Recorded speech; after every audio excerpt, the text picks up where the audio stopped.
जब पहली बार होश संभाला तब तक मेरी जिंदगी का सब कुछ बदल चुका था। मुझे ये याद नहीं कि मेरे माँ बाप कैसे दिखते थे। यादें बस कुछ धुंधली सी तस्वीरें थीं, जैसे बारिश में भीगी कोई पुरानी फोटो जिस पर हाथ फेरते ही और धुंधलापन छा जाए। लेकिन एक बात मैं हमेशा महसूस करती थी, एक खालीपन, जैसे कोई साया जो हर वक्त साथ हो मगर छूकर देखो तो कुछ भी नहीं। मेरा नाम निशा है। मैं एक मिडिल क्लास परिवार की औलाद थी, अपने माँ बाप की आंखों की प्यारी। लेकिन मैं बस 2 साल की थी जब एक दिन अचानक गाड़ी का एक्सीडेंट हुआ और वो दोनों इस दुनिया को छोड़ गए। मुझे वो हादसा याद नहीं, लेकिन हर बार जब मेरी चाची गुस्से में मुझे ताना देती थी तो मैं सुनती, जिस दिन ये पैदा हुई थी उसी दिन वो लोग मर गए। तो मेरे अंदर कुछ टूट जाता था। 2 साल की उम्र में माँ बाप को खो देना क्या होता है ये समझ नहीं आता था। हर चेहरा अजनबी लगता था, हर दिन एक नई मुसीबत जैसा लगता था। मेरी चाची की आवाज आज भी कानों में गूंजती है, वो आवाज जो कभी भी माँ की लोरी जैसी नहीं थी। अरे ये लड़की है या मुसीबत, सुबह उठते ही ठन ठन करती रहती है। मेरी चाची के लिए मैं हमेशा एक बोझ थी। चाचा ने कभी कुछ नहीं कहा, कभी भी प्यार से सर पर हाथ नहीं रखा। शायद उनके अंदर कोई कमजोरी थी, या शायद वो मेरी चाची से डरते थे। मेरी अपनी माँ की कोई खास रिश्तेदार नहीं थी, वो पहले ही अनाथ थी। पापा के भी सगे भाई बहन नहीं थे, बस एक सौतेला भाई था, यानी मेरे चाचा। वही मुझे अपने साथ ले आए थे। लेकिन वो घर, वो छत जो एक अनाथ के लिए सहारा होनी चाहिए थी, मेरे लिए एक कैद बन गई। पहले दिन जब मैं उस घर में दाखिल हुई तो मेरी चाची ने मेरे हाथ से गुड़िया छीनकर उसे जोर से फर्श पर फेंक दिया। ये खेलने के दिन नहीं है तुम्हारे, अब काम करना सीखो। मैं बुरी तरह से डर गई थी। गुड़िया के साथ जैसे मेरा भी दिल टूट गया था। मुझे समझ नहीं आता था कि मैं किस गुनाह की सजा भुगत रही हूँ। चाची रोज नया काम देती, कभी झाड़ू कभी बर्तन। अगर गलती हो जाती तो जूते पड़ते, गालियां भी सुननी पड़ती, और वो शब्द जो मेरी छोटी उम्र के लिए जहर से कम नहीं थे। देख, यही वजह है, तभी तो मैं कहती हूँ इसे मत लाओ घर, कल को न जाने क्या मुसीबत बन जाएगी। चाचा कभी कुछ कहने की कोशिश करते तो चाची ऊंची आवाज कर देती, तुम्हें तो वैसे भी मुझसे दिक्कत है, क्या मैं किसी की भलाई कर रही हूँ? तुम्हारे भाई की निशानी होगी ये लड़की, लेकिन मेरे लिए तो बस एक खर्चा है। मैं चुपचाप रोती रहती थी, कभी किसी कोने में, कभी रजाई के अंदर, जहाँ कोई सुन न सके। मेरा दिल चाहता कि माँ आ जाए, मुझे गोद में उठाए, मेरी गुड़िया वापस कर ले, लेकिन वो तो किसी और ही दुनिया में चली गई थी। एक दिन बारिश हो रही थी, बिजली चमक रही थी। मैं खिड़की के पास बैठी छत से टपकते पानी को देख रही थी। चाची ने जोर से पुकारा, झापड़ खाएगी या फिर बर्तन धोएगी? दोपहर का खाना गरम कर। मैं भागकर किचन में गई, पैर फिसल गया और हाथ जल गया। चाची ने एक नजर भी नहीं डाली, बस गाल पर एक थप्पड़ मारा। इतना सा काम करना भी नहीं आता तुझे? चाचा ने बीच बचाव करने की कोशिश की। बस करो, बच्ची है। अच्छा, बच्ची है, 2 साल की तो नहीं रही है अब, और हमने कोई अनाथालय नहीं खोल रखा है। वो रात मेरी आंखों से नींद छीन ले गई। मेरे दिल से सुकून की ठंडक खत्म हो चुकी थी। मैं जल्दी ही समझ चुकी थी कि दुनिया में मेरा कोई नहीं है। हर इंसान सिर्फ अपने फायदे के लिए सोचता है, और हर दिल में कोई न कोई हिसाब चलता रहता है। मैं तो बस एक गैर जरूरी मजबूरी थी, जो ना चाहते हुए भी जिंदा थी। मेरी चाची ने मुझे हमेशा सिर दर्द समझा, लेकिन मुझे तब अंदाजा हुआ जब मैंने देखा कि मैं उनके लिए सिर्फ एक बोझ नहीं बल्कि कमाई का मौका भी थी। उसी सुबह जब मैं आटा गूंथ रही थी तभी दरवाजे पर दस्तक हुई। चाची ने दुपट्टे का पल्लू सीधा किया और सख्त लहजे में बोली, जा देख कौन है, खड़ी क्या देख रही है? मैं दरवाजे तक गई। बाहर एक उम्रदराज औरत और एक आदमी खड़े थे, जिसके बालों में सफेदी झलक रही थी। उन्हें देखकर दिल में हल्की सी हलचल हुई, लेकिन मैं तुरंत पीछे हट गई और चाची को बुला लाया। उस दिन चाची का लहजा बदला हुआ था, जैसे बादलों से भरे मौसम में अचानक सूरज निकल आया हो। वो औरत कहने लगी, हमें कुछ पता चला है कि आपके पास एक लड़की है। मेरी चाची ने मेरी तरफ इशारा किया। ये है निशा, कामकाज में माहिर है, शांत स्वभाव की है, कुछ भी कहो अपनी जुबान से कुछ नहीं कहती। मैं वहीं चुपचाप खड़ी रही। उस आदमी ने मुझे ऊपर से नीचे तक देखा। मेरे शरीर पर पुराने कपड़े थे, 2 उंगलियों पर आटा लगा था और दिल, वो तो कब का पत्थर हो चुका था। उनके जाने के बाद चाची का व्यवहार अचानक बदल गया। उस दिन पहली बार उन्होंने नरमी से खाना निकाला। खा ले, आज बहुत खुशी का दिन है। मैं कुछ नहीं बोली। सवाल मन में उठ रहे थे, लेकिन होंठ बंद रखे, जैसे अंदर कोई दरवाजा खुलने वाला हो जिसके पीछे अंधेरा हो। 2 दिन बाद चाचा ने धीमे से पूछा, ये क्या तय कर दिया है तुमने? बच्ची अभी छोटी है। चाची ने झल्लाकर जवाब दिया, अच्छा छोटी है, काम कर लेती है, खाना बना लेती है, बड़ी हो चुकी है, हमें कौन सा इसे राजकुमारी बनाकर रखना है। चाचा चुप हो गए। मैंने उनकी आंखों में कुछ हलचल देखी, जैसे वो कुछ कहना चाहते थे, लेकिन जुबान साथ नहीं दे रही थी। रात को मैंने चाची को एक आदमी से बात करते सुना। जी बिल्कुल, लड़की हमारी ही है, कोई दिक्कत नहीं होगी, आप बस पैसे वक्त पर दे दीजिएगा, बाकी सब हम देख लेंगे। ये जुमला मेरे दिल पर पत्थर की तरह गिरा। अब बात सिर्फ रिश्तों की नहीं रही थी, अब ये एक सौदा बन चुका था। मैं उन लोगों के लिए इंसान नहीं, बस एक चीज बन गई थी। दोपहर को मनोरमा मौसी आई। वो चाची से कहने लगी, बड़ा अजीब रिश्ता है, वो आदमी बहुत बड़ा है, उम्र में कोई ढंग की नौकरी भी नहीं करता, और लड़की अभी बच्ची है। चाची ने नाक चढ़ाकर जवाब दिया, तो क्या, अब उम्र देखने बैठ जाएं? हमारे पास भी इतना पैसा नहीं फट रहा है, जो रिश्ता मिल रहा है वही बहुत बड़ी गनीमत है। मौसी चुप हो गई। मुझे देखकर कुछ कहना चाहती थी, लेकिन शब्द उनका साथ नहीं दे रहे थे। फिर चाची ने मेरे लिए एक पुरानी ड्रेस निकाली, उसे प्रेस किया और कहा, अब यही पहनना है, अगले हफ्ते शादी है। मैंने कुछ नहीं कहा, अब हैरान होना भी छोड़ चुकी थी, बस चुपचाप सब सहना मेरी आदत बन गई थी। शादी वाले दिन बारिश हो रही थी। मोहल्ले के कुछ लोग, मनोरमा मौसी और कुछ अजनबी चेहरे जमा थे। पंडित मंत्र पढ़ रहा था और मैं उस आदमी के बगल में बैठी थी। पंडित ने कहा, हाथ उस आदमी के हाथ पर रखो। मैं चुपचाप बैठी रही। तभी चाची ने मेरी कमर पर जोर से चिकोटी काटी और मैंने हाथ रख दिया, और इस तरह से वो सौदा पूरा हो गया। शादी के बाद मैं विदा होकर अपने पति अमित के साथ ससुराल आ गई। वो खामोश इंसान थे और उनके चेहरे पर उम्र के निशान साफ दिखते थे। उन्होंने गाड़ी की चाबी घुमाई और बस इतना कहा, चलो। रास्ते भर कोई भी बात नहीं हुई। मैं खिड़की से बाहर देखती रही। बारिश की बूंदें खिड़की पर गिर रही थीं। जब हम उनके घर पहुंचे तो दरवाजे पर 3 औरतें खड़ी थीं। अमित ने मेरी उनसे पहचान करवाई। ये मेरी बहनें हैं। उन तीनों ने मेरी तरफ ऐसे देखा जैसे कोई नई नौकरानी आ गई हो। यही है, एक ने कहा। हाँ यही है, अमित ने ठंडा सा जवाब दिया। मुझे फिर एक कमरे में ले जाया गया, जिसमें सिर्फ एक पलंग, एक संदूक और एक खिड़की थी। वही मेरी नई दुनिया थी। अगले दिन सुबह सवेरे एक बहन ने आकर मुझे जगाया, उठो, नाश्ता बनाओ, सारा घर तुम्हें ही संभालना है। मैं चुपचाप काम करने लगी। किसी ने नहीं पूछा कि क्या तुम ठीक हो या क्या तुम खुश हो। बस सबके चेहरों पर एक ही बात थी, उम्मीद की मैं उनके काम आऊंगी। शाम को मेरी चाची का फोन आया। मैंने सुना वो चाची से कह रहे थे, हाँ लड़की पहुंच गई है, पैसे आपको कल भेज दूंगा। मैंने अपनी आंखें बंद कर ली। सौदा पूरा हो गया था, अब मैं उनका माल थी। दरवाजा बंद होते ही मुझे अंदाजा हो गया था कि जिस घर को मैंने एक नई शुरुआत समझा था, वो सिर्फ एक और कैद खाना है। फर्क बस इतना था कि पहले मुझे अपनी चाची के आदेश सुनने पड़ते थे, अब अमित की माँ और उनकी 3 बहनें थीं। सबके चेहरे पर लिखा था कि वे मुझसे क्या चाहते हैं। पहला दिन खामोशी में गुजर गया। कमरा जिसमें मुझे रहने को दिया गया था, वहां से खिड़की का नजारा सिर्फ एक दीवार था। हवा भी धीमी धीमी आती थी, जैसे इजाजत लेकर। शाम को अमित आए। उनकी आंखों में न प्यार था न अजनबीपन, वो बस थके हुए लगे। मुझे देखकर बोले, कोई दिक्कत तो नहीं हुई? मैंने सिर हिलाकर कहा, नहीं, ये घर बहुत छोटा है, वक्त के साथ तुम्हें आदत हो जाएगी, उन्होंने कहा और दूसरी तरफ मुंह मोड़ लिया। वो मुझसे बात करने नहीं आए थे, बस औपचारिकता निभा रहे थे। अगली सुबह सूरज निकलने से पहले ही दरवाजे पर दस्तक हुई। नंद की आवाज आई, उठो, नाश्ता बनाना है, सास को दवाई भी देनी है, बर्तन भी धोने हैं।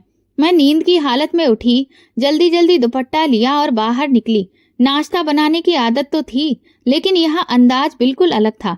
चीजें रखने का तरीका, सास की पसंद नापसंद, हर चीज में गलती निकलती रहती थी। सास किचन के दरवाजे पर लाठी लेकर खड़ी रहती थी। कौन सा बहुत दहेज लेकर आई हो, खाली हाथ आई हो, कम से कम काम तो ढंग से कर लिया करो। मैं जल्दी जल्दी बर्तन धोती और दिल ही दिल में खुद से वादा करती कि किसी को भी शिकायत का मौका नहीं दूंगी, लेकिन वो मौका खुद ही बना लेते थे। शाम को जब सब लोग खाने बैठे तो मैंने चुपचाप सबके आगे रोटियां रख दी। सास ने एक निवाला चखा और नाक चढ़ा दी, इसमें नमक बहुत ज्यादा है। क्या तुमने कभी घर में खाना नहीं बनाया? अमित खामोश बैठे रहे। मैंने सोचा शायद वो मेरी तरफदारी करे, लेकिन उन्होंने नजरें झुका ली। रात को जब सब लोग अपने कमरे में जा चुके थे तो अमित मेरे पास आए। मुझे पता है सब लोग तुम्हें बहुत कुछ गलत कहते हैं, लेकिन ये सब वक्त के साथ है। कब खत्म होगा ये सब? अब ये तो वक्त पर ही डिपेंड करता है। मेरे मुंह से कुछ नहीं निकला। देखो, मेरी माँ बीमार है और बहनें जवान हैं। सारी जिम्मेदारी मेरे सर पर है। बस थोड़ा सा वक्त और। मैं जानती थी कि वक्त कभी नहीं बदलेगा, ये सब ऐसा ही रहेगा। अगले दिन सास ने मुझे बाजार भेजा। आलू, प्याज, धनिया सब ले आना और वापसी में दवा भी लाना। पैसा बचाकर खर्च करना, हम कोई बहुत अमीर नहीं हैं।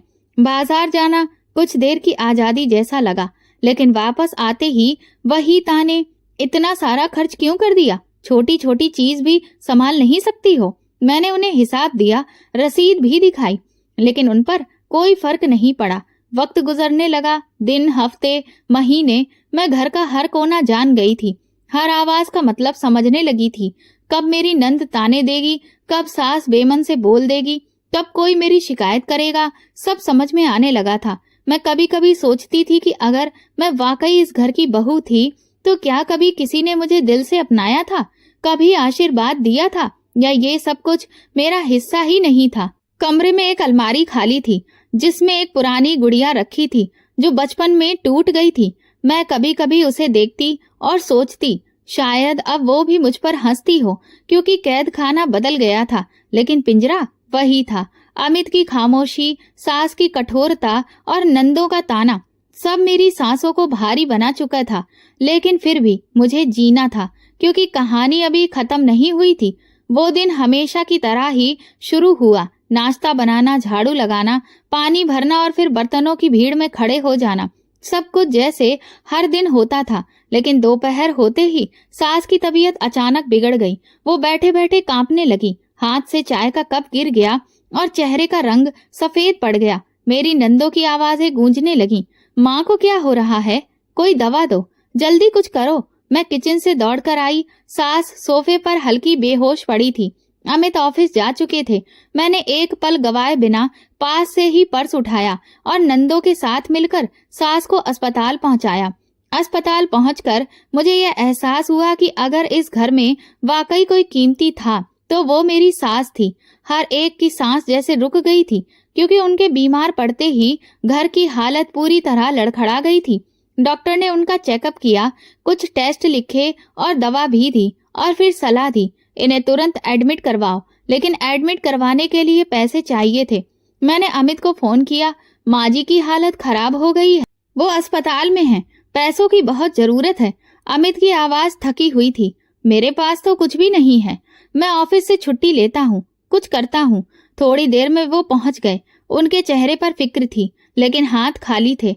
अमित जहाँ चौकीदारी करते थे वहां पर लोन की सुविधा थी, लेकिन उसका कोई फायदा नहीं हुआ। हम माँ जी को वापस घर ले आए। दवा चलती रही, लेकिन सास की हालत दिन ब दिन बिगड़ने लगी। नंदे परेशान थीं। हर पल उनकी आवाज में डर था, अगर माँ को कुछ हो गया तो हम कहाँ जाएंगे। एक रात अमित मेरे पास बैठे थे। मैं मेज पर उनके लिए चाय रख रही थी कि उन्होंने कहा, तुमने बहुत हिम्मत दिखाई है, भगवान का धन्यवाद कि तुम साथ में थी। मैंने कहा, यह मेरा फर्ज था। मैंने सर झुका लिया। बस काश मेरे पास कुछ होता जिससे मैं माँ को बचा लेती। कुछ दिनों के बाद सास चल बसी। घर का माहौल अजीब सा हो गया, लेकिन कुछ वक्त के बाद वो खामोशी किसी और चीज में बदल गई। माँ के गुजर जाने के बाद नंदों की नजरें बदल गईं। जहाँ पहले वो अपनी माँ के साए में छिपी हुई थी, अब वो खुद को अकेला महसूस करने लगी। उनकी उम्र बढ़ती जा रही थी और कोई रिश्ता भी नहीं रह गया था। अमित का व्यवहार भी बदल गया था। पहले वो चुप रहते थे, लेकिन अब ज्यादातर गुस्से में रहते थे। एक रात उन्होंने चाय का कप जोर से टेबल पर रखते हुए कहा, अब सब कुछ मेरे ही कंधों पर आ गया है, बहनें, घर, खर्चा, सब कुछ। मैं उनकी बातें सुनती रही चुपचाप। तुम्हें क्या पता कि मुझे कितनी मुश्किल होती है, ये सब तुम्हारे बस का नहीं है। उनकी आवाज तेज होती जा रही थी।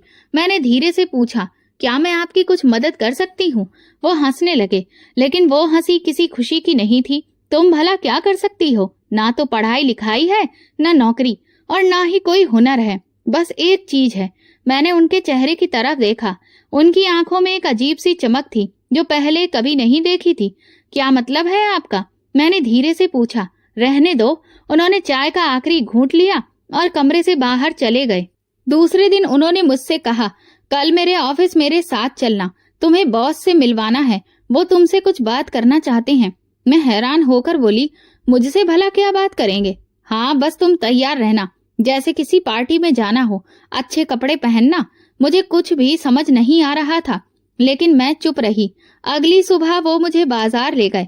वहां हमने एक सूट खरीदा और सैंडल। उन्होंने कहा, बस साफ सुथरी दिखना। शाम को जब घर लौटी तो नंद हैरान थी। क्या हुआ? बाजार क्यों गई थी? मैंने कोई जवाब नहीं दिया। अगली रात अमित ने मुझे फिर से याद दिलाया, कल समय पर तैयार रहना। देखो, हमारा वक्त बदल सकता है। अगर तुम थोड़ी सी हिम्मत करोगी तो हम सबका भला हो जाएगा। मैंने अमित की बात सुनी, लेकिन मेरे दिल में अजीब सी हलचल होने लगी।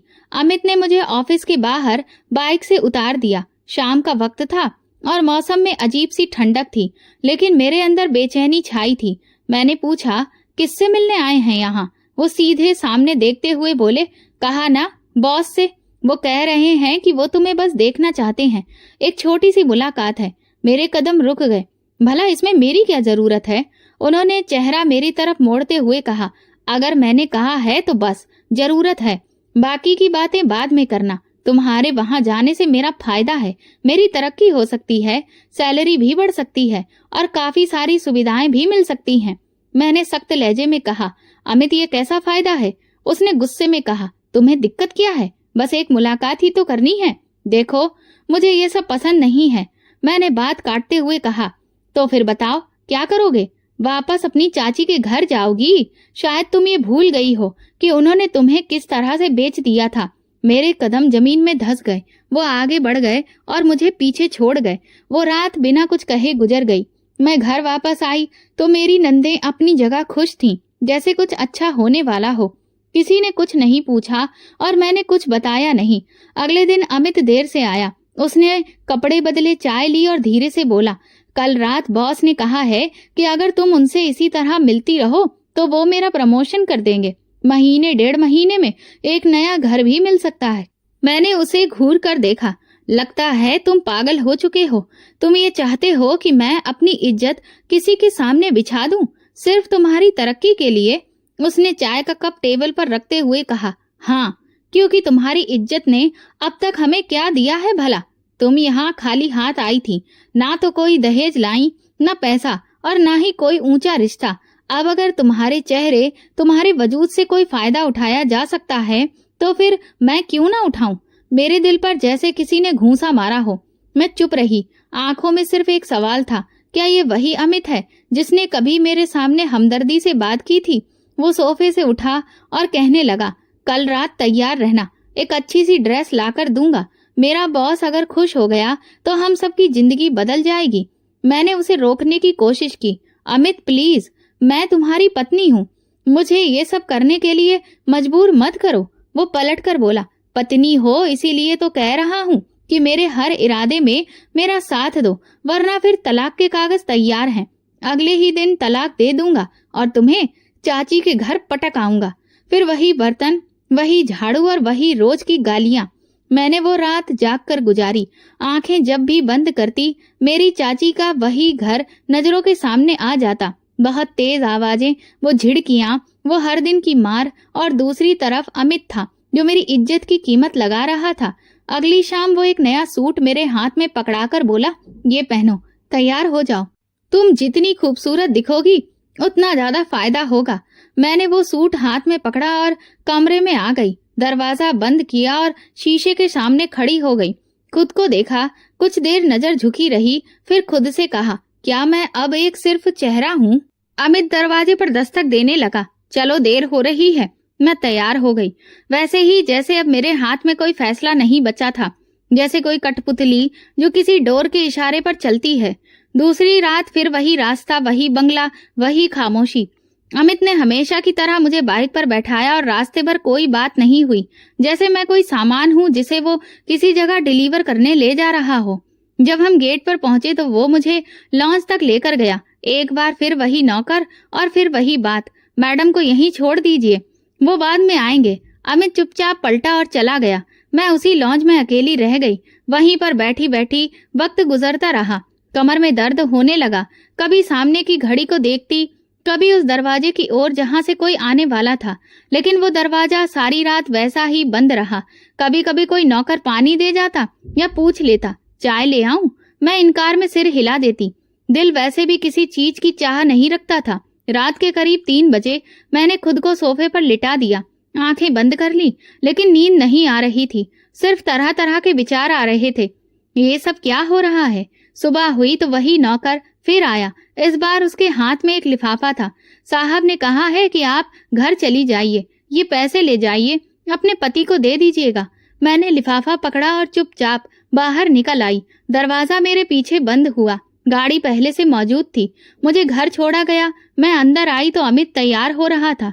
आ गई? हाँ, गाड़ी छोड़ गई थी। उसने जैसे ही लिफाफे की तरफ देखा तो लपक कर पकड़ लिया। लिफाफा खोलकर खुशी से बोला, अरे वाह, ये तो पिछली बार से भी ज्यादा है। शाबाश, तुम तो बहुत ही काम की निकली हो। मैंने उसकी तरफ देखा लेकिन कुछ कह नहीं पाई। वो पहले ही खुद में इतना मगन था कि मेरी खामोशी भी उसे सुनाई नहीं दी। नंदे खाने के समय हैरत से पूछने लगी, ये भाभी इतनी चुप क्यों रहती है? दूसरी बोली, छोड़ो, भैया तो खुश है, बाकी सब सही है। तीसरी हंसकर कहने लगी, हो न हो कुछ तो ऐसा है जो हमसे छुपाया जा रहा है। मैंने सब सुना लेकिन कोई जवाब नहीं दिया। रात को अमित ने फिर से एक नया सूट दिया और कहा, कल फिर से जाना है। तुम्हारा वहां रोज रोज जाना हमारे लिए बहुत फायदेमंद हो रहा है। हर दिन तरक्की के करीब पहुंच रहे हैं। मैंने पूछा, अमित, क्या तुम्हें कभी ये ख्याल नहीं आता कि वहां पर क्या होता है? वो बड़ी लापरवाही से बोला, मुझे इस सब से कोई मतलब नहीं है। मुझे तो बस पैसों से मतलब है। तुम वहां जाकर बैठो, पैसे लो और वापस आओ। बाकी जो है वो हमारी कोई दिक्कत नहीं है। मुझे ऐसा लगा जैसे मेरे जमीर को किसी ने 2 टुकड़ों में बांट दिया हो। एक इंसान जो सवाल करता है, एक जज्बा जो खामोश कर दिया जाता है। फिर वैसा ही हुआ। मैं बंगले के अंदर गई, सोफे पर बैठी, दरवाजा बंद, नौकर चुपचाप। वक्त चलता रहा। खाने की खुशबू आ रही थी। जूस दिया गया, दिल नहीं माना। न कुछ खाया न पिया। सारी रात सोचती रही, ये खेल क्या चल रहा है? क्यों बार बार मुझे यहाँ बुलाया जा रहा है? क्यों कोई मुझसे मिलने नहीं आता, न कुछ कहता है? फिर पैसे देकर वापस क्यों भेज दिया जाता है? सुबह वही नौकर आया, हाथ में लिफाफा था। सर ने कहा है कि आपको गाड़ी छोड़ आएगी, अकेली मत जाइएगा। रास्ते में गाड़ी के शीशे से बाहर देखते हुए मैं सोच रही थी, क्या ये सजा है या फिर इस सब के पीछे कोई और मकसद है? अगर मकसद सिर्फ शरीर होता तो अब तक बहुत कुछ हो चुका होता, लेकिन ये सब बिना किसी आवाज के, बिना किसी हरकत के और बिना किसी मकसद के आखिर है क्या? घर पहुंची तो आज फिर अमित खुशी खुशी लिफाफा खोल रहा था। बहुत बढ़िया, अब तो हम नया फ्रिज भी खरीद सकते हैं और वॉशिंग मशीन भी। और अगर सब कुछ ऐसा ही चलता रहा ना तो 1 साल में सब बदल जाएगा। मैंने उससे पूछा, कभी सोचा है कि अगर वो चाहे तो हो सकता है मुझे वापस ही ना भेजें? अरे, वो इतने समझदार हैं कि अच्छे से जानते हैं कि तुम तभी कीमती हो जब तुम यहाँ वापस आ जाती हो, इसीलिए तो भेज देते हैं। उसकी बात मेरे अंदर जैसे खंजर बनकर लगी। अब मैं सिर्फ फायदा देने वाली एक औरत रह गई थी। अमित की नजर में इज्जत वो चीज थी जो पैसों में बदली जा सकती थी। चौथी रात मैं उस बंगले में नहीं गई, बल्कि मैंने फैसला कर लिया था, अब और तमाशा नहीं जीना है। सुबह उठी, दुपट्टा लपेटा और चुपचाप दरवाजे से निकल पड़ी। मेरी नंदे अभी भी सो रही थी और अमित ऑफिस के लिए निकल चुका था। मैंने किसी से कुछ नहीं कहा। धीरे धीरे रास्ता तय किया। मेरी उंगलियां अपने दुपट्टे को कसकर पकड़े हुए थीं, जैसे अंदर की घबराहट को छुपाने की कोशिश कर रही थी।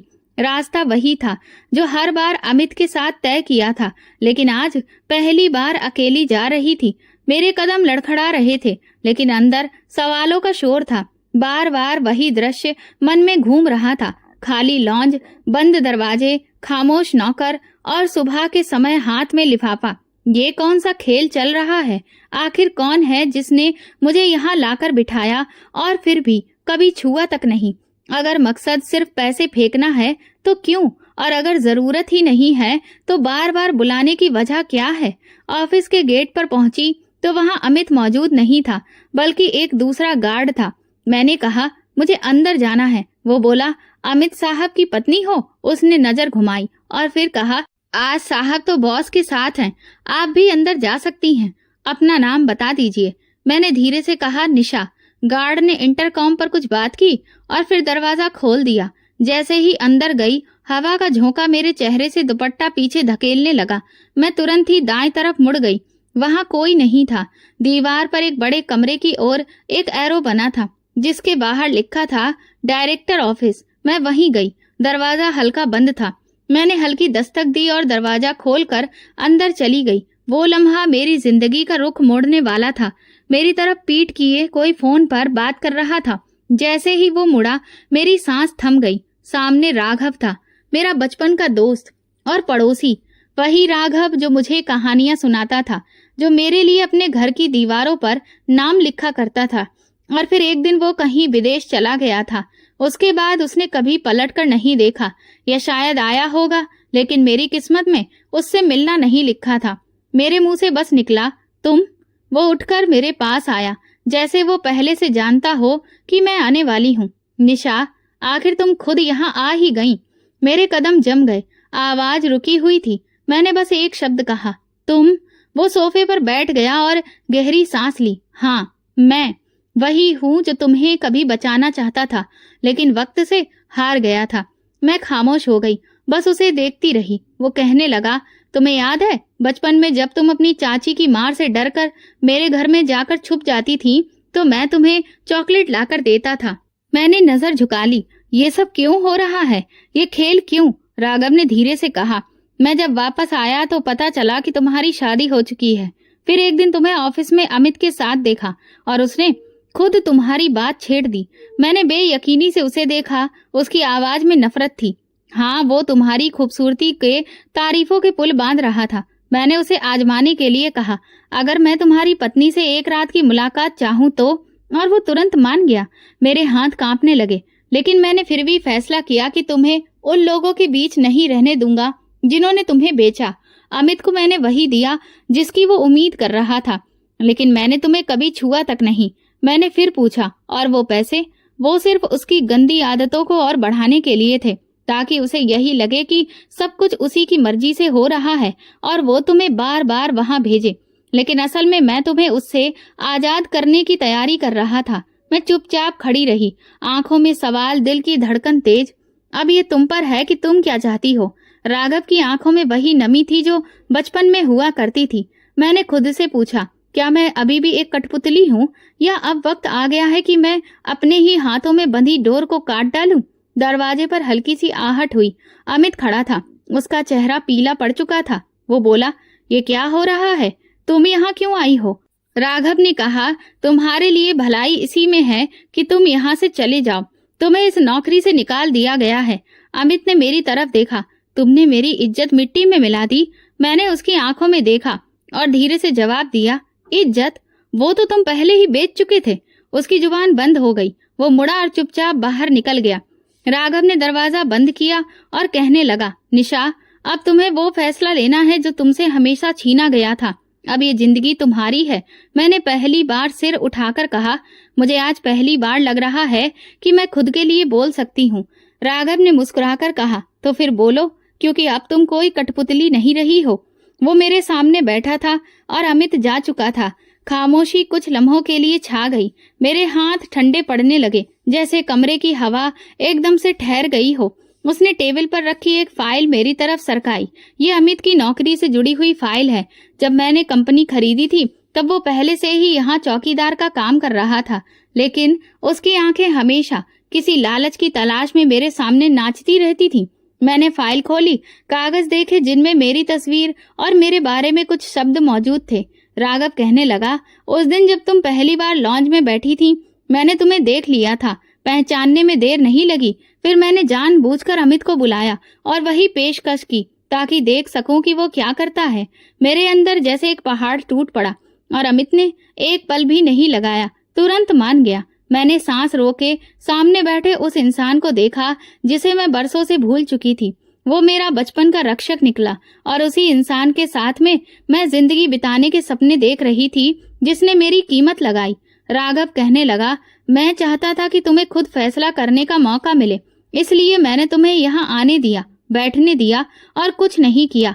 हर बार जब भी तुम वापस गईं, मैंने देखा कि तुम्हारे अंदर की खामोशी बढ़ती जा रही थी, लेकिन तुम टूट नहीं रही थी, सोच रही थी। मैंने पूछा, और वो पैसे? यही तो चाल थी, ताकि अमित को पूरी तरह से विश्वास हो जाए कि जो भी वो चाहता है वो आराम से हो रहा है, ताकि मैं उसकी असलियत सबके सामने ला सकूं। मैंने फाइल बंद की और धीरे से कहा, क्या तुम जानते थे कि वो मुझे दोबारा भेजेगा? हाँ, इसलिए मैंने सिक्योरिटी कैमरे बंद रखे थे। नौकरों को पहले ही समझा दिया था कि तुमसे कोई सवाल ना किया जाए। मैं बस ये देखना चाहता था कि कब तुम अपनी मर्जी से सच्चाई जानने आओगी। मैंने सिर झुका दिया। मुझे लगता था कि मैं सिर्फ एक शरीर का टुकड़ा हूँ जिसे हर ओर से धकेला जा रहा है। राघव ने मेरी बात काटते हुए कहा, लेकिन अब तुम अपने फैसलों की खुद मालिक हो। और अमित, उस वक्त अब सब खत्म हो चुका है। उसने तुरंत फोन उठाया। मैनेजर से कहा, अमित को नौकरी से तुरंत निकाल दिया जाए, लेटर तैयार करो और गेट पर उसका आना जाना बंद किया जाए। फिर मेरी तरफ देखकर बोला, किसी के साथ जुल्म देखकर चुप रहना भी एक तरह का जुल्म है, और खामोशी से सहना खुद पर जुल्म, और तुमने दोनों खत्म कर दिए। मैं उठकर खिड़की के पास गई। नीचे लॉन में अमित किसी से बहस कर रहा था। अचानक 2 गार्ड उसके पास आए और उसके हाथ से आईडी कार्ड ले लिया। वो जोर जोर से कुछ कह रहा था, शायद अंदर आने की इजाजत मांग रहा था। फिर उसने ऊपर देखा, खिड़की की तरफ। मैं वहीं खड़ी थी। वो पल ठहर गया। हमारे बीच एक शीशे की दीवार थी, लेकिन असली दीवार तो वो थी जो बरसों में खड़ी हो गई थी। राघव ने पर्दा हटा दिया। अमित ने नजर झुका ली और फिर पीछे हट गया। गेट उसके पीछे बंद हो गया और मेरे दिल में एक अजीब सा सुकून छा गया। राघव मेरे पास आया और कहने लगा, तुम वापस घर मत जाओ। तुम्हारी चाची से अगर तुम कहो तो मैं खुद बात कर सकता हूँ, लेकिन इस बार फैसला तुम्हें करना होगा। मैंने गहरी सांस ली। बरसों के फैसले खामोशी से अपनाए थे, अब एक बार अपनी मर्जी का फैसला भी करके देख लूं। राघव ने मुस्कुराकर सिर हिला दिया। मैं तुम्हारे साथ हूँ, लेकिन तुम्हें खुद अपने लिए खड़ा होना होगा। मैंने दुपट्टा संभालते हुए कहा, अब मुझे कोई बोझ नहीं लगता। मैं सिर्फ ये जानना चाहती हूँ कि आगे क्या करना है। राघव कहने लगा, आगे तुम्हें सिर्फ अपनी मर्जी से जीना है। जो तुमसे छीना गया था उसे लौटाना मेरी जिम्मेदारी है, लेकिन उसकी सुरक्षा तुम्हारी। वक्त धीरे धीरे बता रहा था कि अब खेल पूरी तरह से पलट चुका है। मेरे हाथों में बंधी डोर टूट चुकी थी और अब मैं किसी की कठपुतली नहीं रही। राघव ने मुझे गाड़ी में बिठाया। शीशे के बाहर शहर की रोशनी दिख रही थी, लेकिन मेरे अंदर एक अजीब सी खामोशी फैल रही थी। गाड़ी सड़क पर तेजी से चल रही थी, लेकिन मेरे मन में वो लम्हे ठहरे हुए थे जब अमित ने सब कुछ छीना गया था। अधिकार, घमंड और वो झूठी ताकत जो मेरे वजूद को कभी बेमोल समझती थी। हम सड़क की तरफ थे जब राघव कहने लगा, तुम्हारी चाची के घर चलना है या तुम चाहो तो मेरे घर चल सकती हो। कुछ दिन रहो, फिर जो भी फैसला हो तुम कर लेना। मैंने कुछ लम्हे सोचकर कहा, ना तो मैं अपनी चाची के घर जाऊंगी और ना ही अमित के साथ जाऊंगी। अभी मेरे लिए सिर्फ तुम्हारा सच काफी है। उसने गाड़ी मोड़ ली। एक छोटे से साफ सुथरे बंगले के बाहर गाड़ी रोकी। दरवाजे पर एक बूढ़ी औरत खड़ी थी। सर, ये मैडम कौन है? ये मेरी जिम्मेदारी है, उसने जवाब दिया और इज्जत से कहा। औरत ने मेरे सिर पर हाथ रखकर कहने लगी, बेटी, अच्छा हुआ तुम आ गई। अंदर मुझे एक कमरा दिया गया, बिल्कुल साधारण और साफ सुथरा। राघव बाहर लॉन में बैठा था और मैं खिड़की के बाहर उसे देखती रही। वो एक लम्हे को भी बेचैन नहीं लगा, जैसे कि सब कुछ वही का वही रख दिया गया हो। बस अब मेरी मर्जी का दरवाजा खोलना बाकी था। कुछ देर बाद वो दरवाजे पर आया। खाना तैयार है, चलो कुछ खा लो। मैं दरवाजा खोल पहली बार दिल से बोली, मुझे भूख लगी है। वो हंसने लगा। यही तो मैं सुनना चाहता था। खाने की मेज पर वो मेरे सामने बैठा रहा। अगर तुम चाहो तो तलाक के कागज मैं खुद दस्तखत करवा दूंगा। कानून तुम्हारे साथ है और मैं भी। मैंने कहा, तलाक तो होगा ही, लेकिन उस इंसान से नहीं जिसने मुझे मारा या छोड़ा, बल्कि उससे जिसने मेरी इज्जत को सिर्फ फायदा समझा। राघव ने सिर हिलाया, और इस बार फैसला तुम करोगी। कोई और नहीं। मैंने पहला निवाला खाया। बरसों बाद ऐसा लगा जैसे पेट ही नहीं, दिल भी भर रहा है। इंसाफ सिर्फ अदालत में नहीं होता, कभी कभी वो किसी ऐसे इंसान की सूरत में सामने आ जाता है जो तुम्हारी खामोशी को आवाज देता है।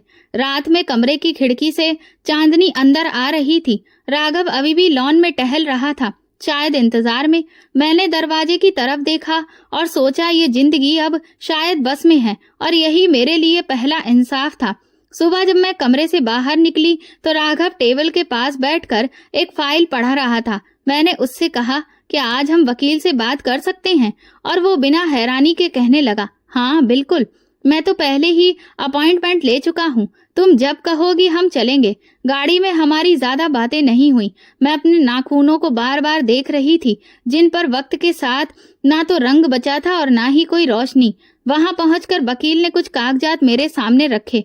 राघव ने सब कुछ संभाल लिया, लेकिन मेरी इजाजत के बिना एक शब्द भी नहीं लिखवाया। जब वकील ने मुझे साइन करने को कहा तो मैं थोड़ा सा रुककर साइन कर दिए। उस कागज पर वो लिखा जा चुका था जो बरसों से दिल पर पत्थर बनकर रखा था। वकील ने फाइल बंद करते हुए कहा, बस नोटिस भेजने की देर है, कानूनी कार्रवाई भी पूरी हो जाएगी। मैं वापस लौटते हुए बोली, क्या तुम अभी भी मुझे मेरी चाची के पास लेकर जाना चाहते हो? वो कहने लगा, हाँ, लेकिन इस बार वो सुनेगी, समझेगी, और उन्हें भी ये दिखाना चाहिए कि अब तुम वो नहीं रही जिस पर कोई जुल्म कर सके। शाम को हम चाची के दरवाजे पर खड़े हुए थे। दरवाजा खुला तो उन्होंने हमें एक पल के लिए हैरानी से देखा। राघव ने अपने बारे में याद दिलवाया तो उनकी आंखें हैरान रह गईं। उन्होंने तुरंत हमें सोफे पर बिठाया। राघव ने सीधी बात की, देखिए चाची, आपने निशा के साथ जो कुछ भी किया, क्या आपको लगता है कि वो माफ करने के काबिल है? वो चुप रही। उनकी नजर झुक गई। उन्होंने मेरी तरफ देखा और बोली, मुझसे गलती हो गई। उस वक्त हालात, राघव ने बात काट दी, हालात कभी भी किसी इंसान की कीमत लगाने की वजह नहीं बनते हैं।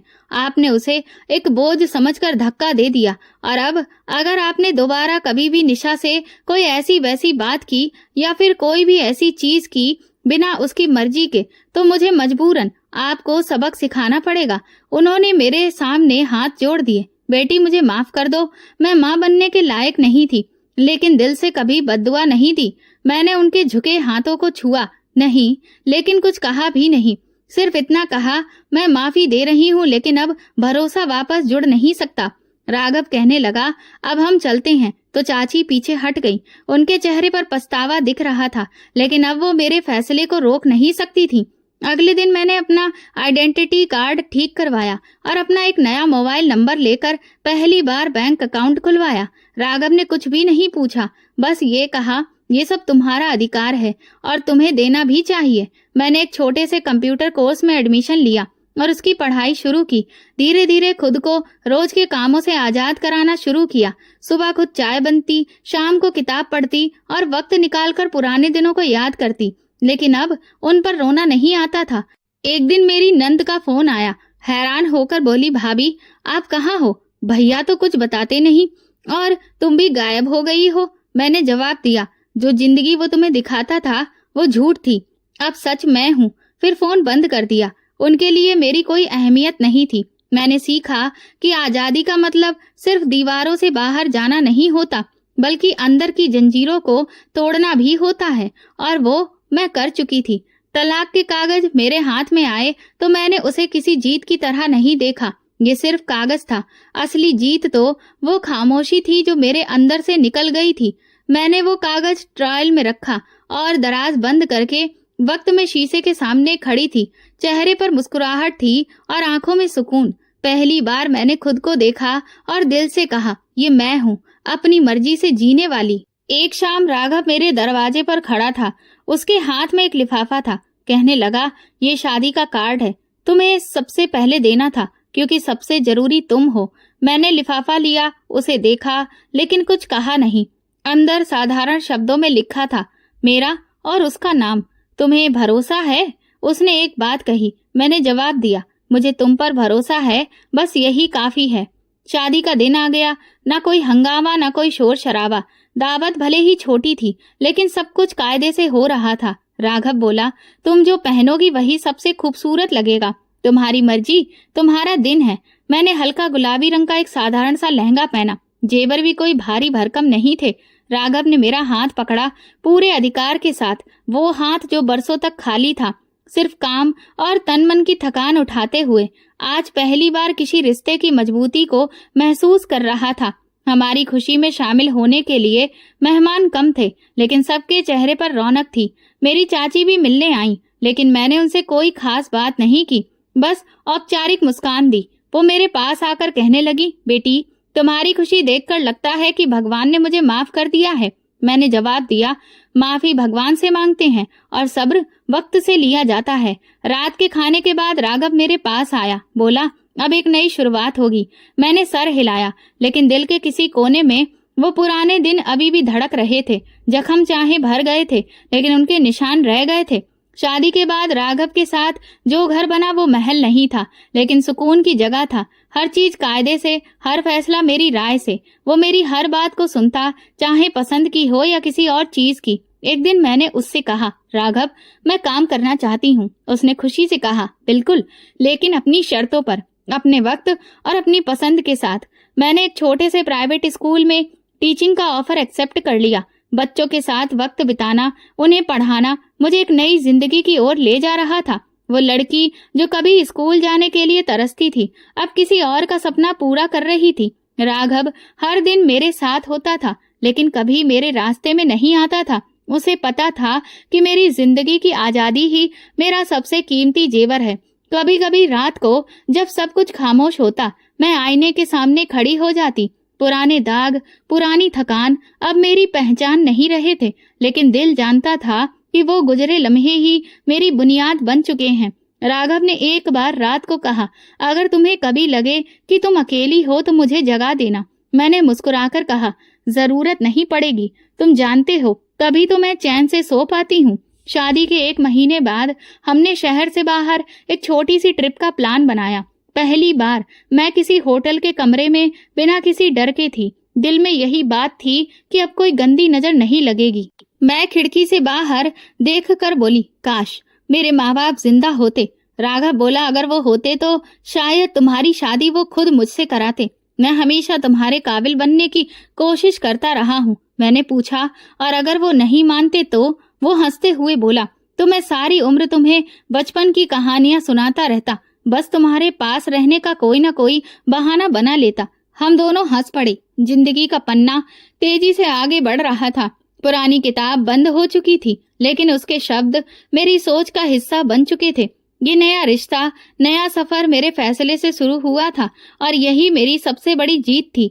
राघव ऑफिस के काम से दिल्ली गया हुआ था। मैं घर में थी। दोपहर के समय स्कूल के बच्चों के प्रोजेक्ट्स पर काम कर रही थी, जब फोन बजा। एक अनजान नंबर था। हेलो निशा, मैं अमित की बड़ी बहन बोल रही हूँ। एक पल को सब कुछ जम गया। आवाज पहचानी, लेकिन उसके पीछे जो चेहरा था वो धुंधला पड़ चुका था। जी, सब ठीक है, मैंने साधारण सा जवाब दिया। अमित का एक्सीडेंट हो गया है। उसके हाथ पैर पूरी तरह से बेकार हो चुके हैं और जुबान भी अब ठीक से नहीं चल पाती। कुछ दिन तक वो अस्पताल में रहा, लेकिन अब घर पर है। मैंने सोचा तुम्हें बता दूं, आखिर तुम उसकी पत्नी रही हो, अगर चाहो तो आकर देख सकती हो। मैं थोड़ी देर चुप रही, फिर कहा, मैं उसके लिए बस प्रार्थना कर सकती हूँ दीदी। उसे देखना परखना अब मेरे अधिकार में नहीं रहा। उन्होंने कुछ देर बात की, बोली, हम खुद भी बहुत थक चुके हैं। वो हर वक्त तुम्हारा नाम लेता है, कभी माफी मांगता है, कभी आंखों में आंसू आ जाते हैं। शायद वो पछता रहा है। मैंने बात काट दी। पछतावा तभी सही लगता है जब उसकी कोई कीमत अदा की जाए, और मैं अपनी कीमत बहुत पहले चुका चुकी हूँ। अब कुछ भी वापस नहीं हो सकता। फोन बंद हो गया। खामोशी छा गई। मैंने खुद को संभाला और टेबल पर रखे प्रोजेक्ट्स में खुद को बिजी कर लिया, जैसे कुछ हुआ ही नहीं। शाम को राघव का कॉल आया। दिन कैसा गुजरा? मैंने बताया, मेरी बड़ी नंद का फोन आया था। अमित का भयंकर एक्सीडेंट हुआ है, जिसमें उसके हाथ पैर जवाब दे चुके हैं। शायद सजा वहीं से मिली है जहां से उसने गलत शुरुआत की थी। राघव ने कहा, उसने जैसा किया वैसा ही भुगता। तुम अगर चाहो तो उसे देखने जा सकती हो, लेकिन ये तुम्हारी मर्जी है। मुझे तो लगता है अब वहां जाने की कोई जरूरत नहीं है। मुझे अब सिर्फ अपने आप से वफादारी निभानी है। अतीत की सजा या माफी से अब कोई मतलब नहीं। अगले दिन स्कूल में बच्चों के साथ काम करते हुए मैंने देखा कि एक लड़की बार बार अपनी कॉपी में कुछ मिटा रही थी। क्या हुआ बेटा? मैडम, मैं बार बार गलत लिख रही हूँ। तो फिर पन्ना फाड़कर नया शुरू करो। बार बार मिटाने से वक्त भी बर्बाद होता है और निशान भी रह जाते हैं। ये कहते हुए मेरे अपने शब्द मेरे दिल में उतर गए। अमित के साथ मेरा जो रिश्ता था वो बार बार मिटाने के काबिल नहीं था। वो पन्ना तो अब फाड़कर अलग किया जा चुका था। उसी रात राघव वापस आया। खाना खाने के बाद मैंने उसे सब कुछ ठीक से बताया। तुम जानते हो, मैंने कहा, मुझे अब तरस नहीं आता, सिर्फ हैरानी होती है। जो इंसान दूसरों की जिंदगी की कीमत लगाकर उन्हें अपने हिसाब से चलाता है, उसे खुद की सांसें भी किस्तों में मिलती हैं। यही फर्क है इज्जत देने में और इज्जत खरीदने में। तुमने सब्र से काम लिया और जिंदगी ने तुम्हें इंसाफ दिया है। राघव ने मेरा हाथ पकड़कर कहा। जब सब हाथ मुझे धक्का दे रहे थे तब तुमने मेरा हाथ थाम लिया। अगले दिन स्कूल में प्रोग्राम था। बच्चों के पेरेंट्स भी आए हुए थे। जब मैं स्टेज पर पहुंची तो एक पल को ऐसा लगा जैसे मेरी आवाज छिन जाएगी या फिर आजाद हो जाएगी। अगर किसी ने आपको इज्जत ना दी हो तो अपनी इज्जत को खुद उस मुकाम तक पहुंचाइए। तालियां बजी। राघव भी पिछली कतार में बैठा था, सर हल्का झुका हुआ, चेहरे पर वही खामोश गर्व। रात को मैं चाय का कप हाथ में लिए छत पर बैठी आसमान देख रही थी। अमित का अंजाम, ना कोई खबर, ना कोई कहानी। वो अब सिर्फ एक मिसाल बन चुका था। राघव मेरे पास आया। कभी कभी अंजाम की खबर भी सुकून देती है ना? मैंने कहा हाँ, लेकिन उससे भी ज्यादा सुकून इस बात में है कि अब मैं किसी के फैसले का नतीजा नहीं हूँ। हम दोनों छत पर बैठे रहे, हवा चलती रही और जिंदगी एक नई तरह से आगे बढ़ती रही। पुरानी गलियों में अब मेरे कदम नहीं जाते थे, लेकिन उसके निशान बाकी थे और वो निशान ये याद दिलाते थे कि अगर कोई इंसान चाहे तो अपने जख्मों से सीख कर सब कुछ संभाल सकता है। जैसा अमित ने किया वैसा ही उसे मिला और जैसा मैंने सब्र रखा उसका अंजाम मुझे सुकून के रूप में मिला और वही मेरा नसीब बन गया। इज्जत कभी भी दूसरों की मर्जी से नहीं, अपनी खुददारी से हासिल होती है। जो दूसरों को तकलीफ देता है, अंत में वही तकलीफ लौटकर उसके पास आती है। ये वीडियो केवल मनोरंजन के उद्देश्य से बनाया गया है। सभी पात्र काल्पनिक हैं। वास्तविक व्यक्तियों, जीवित या मृत या वास्तविक घटनाओं से कोई समानता विशुद्ध रूप से संयोग है। किसी भी व्यक्ति, धर्म या जाति को ठेस पहुंचाने की मंशा नहीं है। तो दोस्तों, अगर आपको हमारी कहानी पसंद आई हो तो कमेंट करें, वीडियो को लाइक करें और ज्यादा से ज्यादा शेयर करें। चैनल पर नए हैं तो सब्सक्राइब करें और नोटिफिकेशन बेल दबाएं ताकि अगली अपडेट सबसे पहले आपको मिले। धन्यवाद।